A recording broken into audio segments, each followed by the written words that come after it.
શ્રી ગણેશાય નમઃ. નમસ્કાર દર્શક મિત્રો. શુક્રનું રાશિ પરિવર્તન.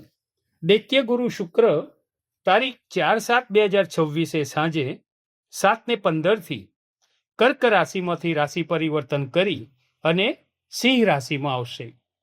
સિંહ રાશિમાં કેતુ પણ છે. હવે આપણે જોઈએ કે શુક્ર શુભ ફળ હોય, તમારી જન્મ કુંડળીમાં શુક્ર શુભ ફળ આપતા હોય તો શું તમે અનુભવો, અને શુક્ર શુભ ન હોય તો તમે શું અનુભવો, અને શુભ ફળ ના મળતું હોય તો તમારે ઉપાય તરીકે શું કરવું એ વિશેની આપણે માહિતી જોઈએ. તો આપણે સૌપ્રથમ થોડી શુક્રની માહિતી લઈ લઈએ કે શુક્ર સારા હોય તો શું થાય. સૌપ્રથમ તો જોઈએ તો શુક્ર એ દૈત્ય ગુરુ એટલે દાનવોના ગુરુ છે, જ્યારે બૃહસ્પતિ જે છે ને એ દેવોના ગુરુ છે અને શુક્ર એ દાનવોના ગુરુ છે. શુક્રથી શું થાય? તમને પ્રાકૃતિક સૌંદર્ય, સુખ સંપત્તિ, ભૌતિક સુખાકારી, આ બધાય વસ્તુઓમાં તમને રુચિ રહે, આ બધાના કારક છે જો શુક્ર સારા હોય તો. અને શુક્રનું અધિપત્ય આમાં છે. બીજું આરોગ્ય પણ સારું રહે. જેનો શુક્ર સારો હોય એનું આરોગ્ય સારું રહે. ઘણું બધું સારું જોઈ શકાય. સૌ પ્રથમ તો શુક્ર એ ઘણીવાર આપણે કહીએ છીએ ભૌતિક સુખના કારક છે. ભૌતિક સુખ સારું મળે, કલા ક્ષેત્રે પણ સારું રહે, સંગીતના બધી વસ્તુઓમાં તમારે આગળ વધી શકો, કલાકાર બની શકો, કોઈ પણ વસ્તુ તમને જલ્દીથી આવડી શકે, મોજ શોખ સારું જીવનમાં તમે મેળવી શકો, જીવનસાથીનું સુખ પણ સારું મેળવી શકો અને તમે સારું જીવન જીવી શકો. તમને એમ લાગે કે બહુ લક્ઝરિયસ લાઈફ હું જીવી રહ્યો છું, આવું અનુભવાય ને તો સમજવું કે શુક્ર સારો છે. બીજું શું, તમને પરફ્યુમ, સેન્ટ આ બધું લગાવવાની ઈચ્છા થાય, બહુ સારી રીતે રહેવું ગમે, એક પ્રકારનું ઠાઠમાઠવાળું જીવન હોય ને એવું તમે સારા શુક્રથી અનુભવો અને તમે એ રીતે રહી શકો, જીવી શકો. પ્રભાવશાળી તમારું વ્યક્તિત્વ હોય, આખી ઓળખ આમ અલગ જ તળી આવે, એવું લાગે કે આ વ્યક્તિ કંઈક અલગ પ્રકારના છે. ઘણીવાર નથી થતું કે આ માણસ કંઈક અલગ જ પ્રકારના છે. કોઈ પણ વ્યક્તિની નજર પડે ને તો અજાણ્યો વ્યક્તિ પણ એક સમયે પ્રભાવિત થઈ જાય. આ પ્રભાવિત જે કરે છે ને એ સારો શુક્ર હોય ને, સારા શુક્ર હોય તો જ આવું બની શકે છે. તેમનું જીવન VIP જેવું લાગે, એવું લાગે કે આ જોરદાર કોઈ વ્યક્તિ છે. એની પર્સનાલિટી એવી હોય કે એ ઇમ્પોર્ટેડ ગાડીમાં ફરતા હોય, સ્ટાન્ડર્ડ મકાનમાં રહેતા હોય.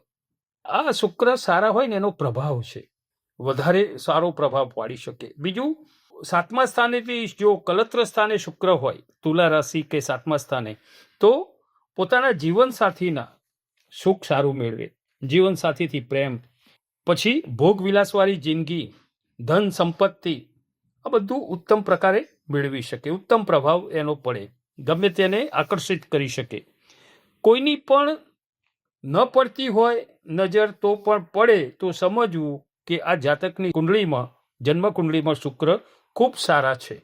તમારી ઓફિસ, તમારું ઘર, તમને એવું લાગે કે મને બધું વ્યવસ્થિત જ ગોઠવેલું ગમે છે, આડું અવડું પડેલું હોય તો મને ગમતું નથી, તો સમજવું કે શુક્ર સારો છે કુંડળીમાં. સહેજ પણ અસ્તવ્યસ્ત હોય તો ન ગમે, તો આ શુક્ર સારાની એધાની છે. બીજું, જીવન સાથીનું સુખ ઉત્તમ મળે, તમે એક અલગ પ્રકારનું આકર્ષણ ધરાવો, કંઈક વિશેષ પ્રેમ પ્રાપ્ત કરો. તમને ઊંઘમાં પણ, તમે ઘણા લોકો ઊંઘે ને થોડી વારે જાગી જતા હોય છે, જ્યારે શુક્ર સારો હોય ને એ ગાઢ નિંદ્રા મેળવી શકે. એમને એવું લાગે કે મને ગાઢ નિંદ્રા લેવી બહુ ગમે છે, તો શુક્ર સારો સમજવું. તો તમારે અહીંયા શુક્રનું સારું ફળ છે, શુક્ર શુભ ફળ આપે છે એવું સમજવાનું. હવે આ બધું તો સારું જોયું કે હવે જો શુભ ફળ ના આપતા હોય શુક્ર તમારી કુંડળી, હવે તમારે જોવાનું છે કે આવું તમે અનુભવો છો કે આ હવે કહીએ એ અનુભવો છો, તો એનો રસ્તો શું, તમને શું ફળ આપશે, બધી માહિતી આપણે હવે આગળ જોઈશું. જો શુક્ર જો શુભ ફળ ના આપે તો શું થાય? સારી રીતે રહેવું ન ગમે, જેમ તેમ રહેવું ગમે, ટાપટીપ બિલકુલ ગમે જ નહીં. એ બધું શું કરવાનું ટાપટીપ, એવું મનથી લાગે. પરિવારમાં અશાંતિનું વાતાવરણ રહ્યા કરે, પ્રકૃતિ, સૌંદર્ય આ બધું જોવું ના ગમે. બીજું, શુક્ર અશુભ હોય તો સંયમ ન રહે, ચારિત્ર ઉપર પણ ઘણીવાર અસર થાય, ભૌતિક સુખ ઓછું મળે, બહુ મહેનત કરો ને તો પણ સુખ સગવડવાળા સાધનો વસાવી ના શકો. આ બધું થાય તો સમજવું કે શુક્ર શુભ ફળ આપતા નથી.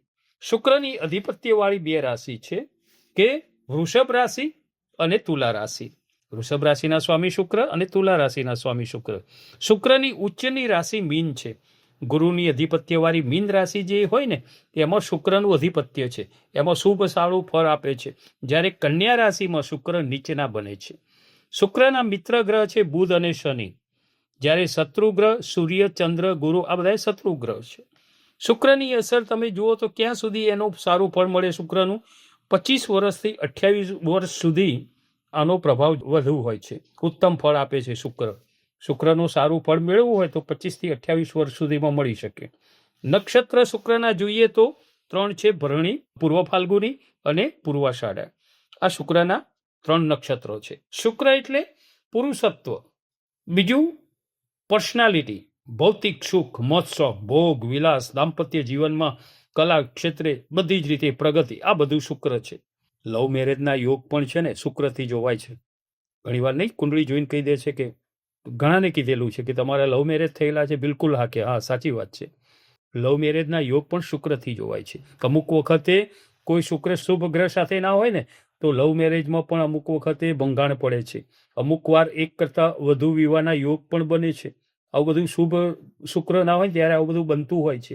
તો શુભ સ્વગૃહી હોય શુક્ર, 7મા સ્થાને હોય, આ બધું બનતું હોય, લવ મેરેજના યોગ બનતા હોય, ટૂંકમાં પસંદગીના પાત્ર સાથે લગ્ન યોગ બની શકે. આવું બધું જોવાય ને તો આપણે સમજવું કે જન્મના ગ્રહોની પણ અસર અહીંયા થતી તમે જોઈ શકો. અહીંયા તમારી જ રાશિમાં સિંહ રાશિમાં થતું આ શુક્રનું ગોચર તમારા 2 સ્થાનેથી એટલે કે તમારા પોતાના સ્થાનમાં જ થઈ રહ્યું છે. સિંહ રાશિમાં અહીંયા તમારો આત્મવિશ્વાસ વધે, કોઈ પણ કાર્ય કરવામાં તમારી સ્ફૂર્તિ અને જુસ્સો વધી શકે, કાર્યમાં તમને રુચિ રહે, ઉત્સાહ ઉમંગ વધુ એ થાય, શારીરિક સુખાકારી પણ સારું જોવાય. અહીંયા તમારી રાશિ સિંહ રાશિમાં કેતુ પણ છે. સૂર્યની રાશિ તમારી છે, સૂર્ય તમારી રાશિના સ્વામી છે. તો સૂર્યની રાશિમાં કેતુ હોવાથી તમને કોઈ ડિસિઝન પાવરમાં તકલીફ થાય, કેમ કે ગ્રહણ દોષ બને છે. આનાથી તમારે જે કોઈ પણ વસ્તુ હોય તમે જલ્દી નિર્ણય ના લઈ શકો. અમુક વખતે પાછું તમારે શનિની ઢૈયા પણ ગયા વર્ષ માર્ચ 2025થી પ્રારંભ થઈ છે. એટલે અહીંયા તમારે કોઈ પણ આયોજન કરતાં પહેલાં ખૂબ જ સમજી વિચારીને કરવું. તમારે અહીંયા કોઈનું માર્ગદર્શન લેવું અથવા તમારે કોઈ પણ કાર્ય ઉતાવળું ન કરવું, કેમ કે એનાથી તમને તકલીફ પડી શકશે. અહીં શુક્રની 7મી દ્રષ્ટિ તમારી રાશિથી 7મા કલત્ર સ્થાનેથી રહેશે. અહીંયા શુભ ફળ આપનારું બની રહેશે. તમને તમારા જીવનસાથીનું સુખ સારું જોવાશે, તમારું પાર્ટનરનું સુખ સારું જોવાય. ભાગીદારી પેઢી હોય તો એમાં પણ તમારા પાર્ટનરનો સાથ સહકાર મળી રહે, કેમ કે 7મું સ્થાન જે છે એ પોતાના પાર્ટનરનું છે.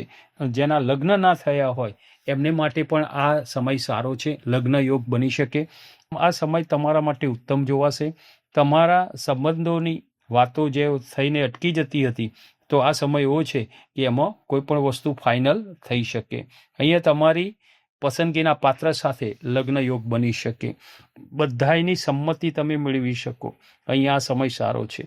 શુક્ર સાથે કેતુ પણ હોવાથી કોઈ ઉતાવળું પગલું ન ભરવું, સંબંધમાં પણ જોઈ વિચારીને કરવું, કેમ કે અમુક વખતે ઉતાવળું પગલું ભરી અને કોઈ પણ જગ્યાએ હા થઈ જાય તો પાછળથી પણ તકલીફ થઈ શકતી હોય છે. એટલે કોઈ પણની સલાહ કુટુંબ કે અથવા વડીલોની લઈ અને તમારે આગળ વધવું.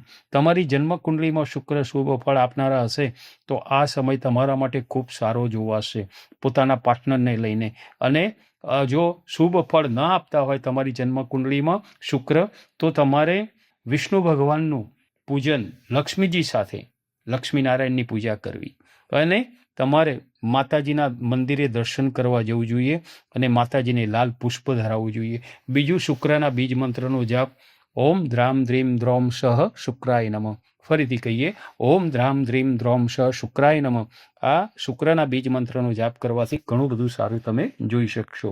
તો આ હતું તમારી સિંહ રાશિ માટે શુક્રનું ગોચર જે તમારી જ રાશિમાં બની રહ્યું છે એ કેવું ફળ આપશે એ વિશેની માહિતી. નમો નારાયણ.